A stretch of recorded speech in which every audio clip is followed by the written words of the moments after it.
नमस्कार दोस्तों, मैं हूं तुषार। चलिए आज जानते हैं गोल्ड में निवेश करने का तरीका।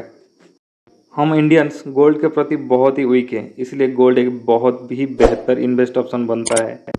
चलिए आज जानते हैं हम गोल्ड में कैसे इन्वेस्ट कर सकते हैं। फिजिकली गोल्ड, जिसमें गोल्ड ज्वेलरी, गोल्ड कॉइन्स और गोल्ड बार्स आते हैं।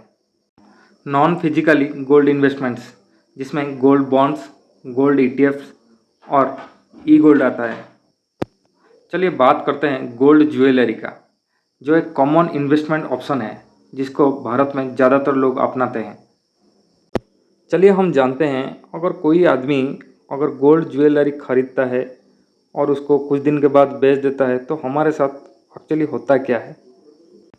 मान लीजिए कोई आदमी 1 लाख का गोल्ड ज्वेलरी खरीदता है, तो इस केस में उसके साथ होता क्या है, यानी वो कौन सा ऐसा चार्जेस है जो ज्वेलरी खरीदते हुए वो पेड करता है। जब आप गोल्ड ज्वेलरी खरीदते हैं, इसमें 3% जीएसटी पे करना होता है, जो नॉन रिफंडेबल है। मेकिंग चार्जेस 10% से 20% तक पे करना होता है।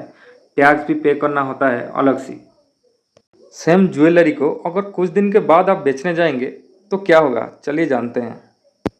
खरीदते हुए आपने जो 3% जीएसटी पे किया था, मेकिंग चार्जेस 20%, ये सारे के सारे माइनस करके दुकान वाला आपसे खरीदेगा।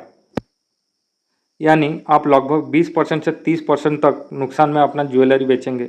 जिसको आप 1 लाख में खरीदे थे उसको लगभग 80,000 में बेचेंगे। क्या फ़ायदा हुआ आपका। Investing in gold bars and gold coins, ये दूसरी तरीका है फिजिकली गोल्ड में इन्वेस्टमेंट करने का। ज्वेलरी बाय और सेल करते हुए आपको 2 से 3% तक कमीशन चार्ज होता है, जो कि गोल्ड कॉइन्स और बार पे नहीं लगता है।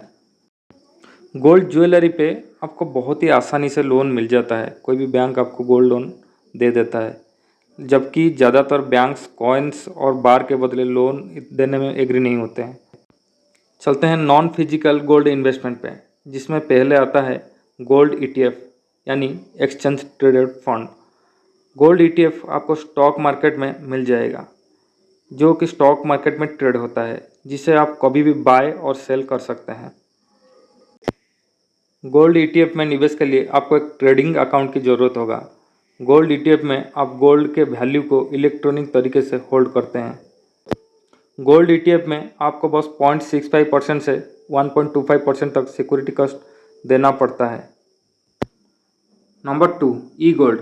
ई गोल्ड एक ऐसा ऑप्शन है जिसमें आप प्योर गोल्ड के वैल्यू को इलेक्ट्रॉनिक तरीके से होल्ड करते हैं। ई गोल्ड खरीदने का फ़ायदा ये है कि आपको जीएसटी के अलावा और कोई एक्स्ट्रा चार्ज देना नहीं पड़ता है। ई गोल्ड बाय और सेल करने के लिए बहुत सारे ट्रस्टेड ऐप आजकल आपको ऑनलाइन में मिल जाएंगे। यहाँ तक कि आपका पेमेंट ऐप में भी ये फैसिलिटी हो सकता है कि ई गोल्ड बाय और सेल कर सकते हैं। Number 3, sovereign gold bond. Sovereign gold bond Bharat सरकार द्वारा जारी किया गया एक बेहतरीन स्कीम है, जो आपको हर बैंक में मिल जाएगा। सॉवरेन गोल्ड बॉन्ड साल में 1-2 बार जारी किया जाता है, जिसमें इंडिविजुअल मिनिमम 1 ग्राम और मैक्सिमम 54 केजी सोना खरीदने के लिए अप्लाई कर सकता है। सॉवरेन गोल्ड बॉन्ड में आपको ओरिजिनल गोल्ड नहीं मिलता है। गोल्ड के बदले आपको एक सर्टिफिकेट गवर्नमेंट के द्वारा जारी किया जाता है, जिसमें लॉक इन पीरियड 8 साल तक होता है और आपको प्रेजेंट गोल्ड का वैल्यू के साथ 2.5% इंटरेस्ट मिल जाता है। सॉवरेन गोल्ड बॉन्ड में निवेश करने का एक बेहतर खासियत ये है कि आपको मैच्योरिटी पे जो भी अमाउंट मिलता है वो पूरी तरह टैक्स फ्री होता है। दोस्तों, हम इमोशनली और गोल्ड के प्रति जो हमारा वीकनेस है, इसके वजह से हम फिजिकली गोल्ड पे इन्वेस्ट करते हैं, लेकिन बाकी गोल्ड में फिजिकली इन्वेस्ट करना बेवकूफ़ी होता है। अगर हम नॉन फिजिकली यानी gold ETF, sovereign gold bond, e gold के जरिए इन्वेस्ट करते हैं, तब हमारी पैसा का सही वैल्यू फ्यूचर में मिलता है।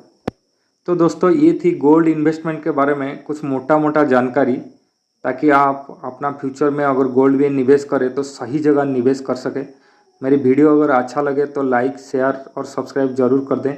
मैं तुषार इसी के साथ विदाई लेता हूँ, फिर मिलते हैं नेक्स्ट वीडियो में।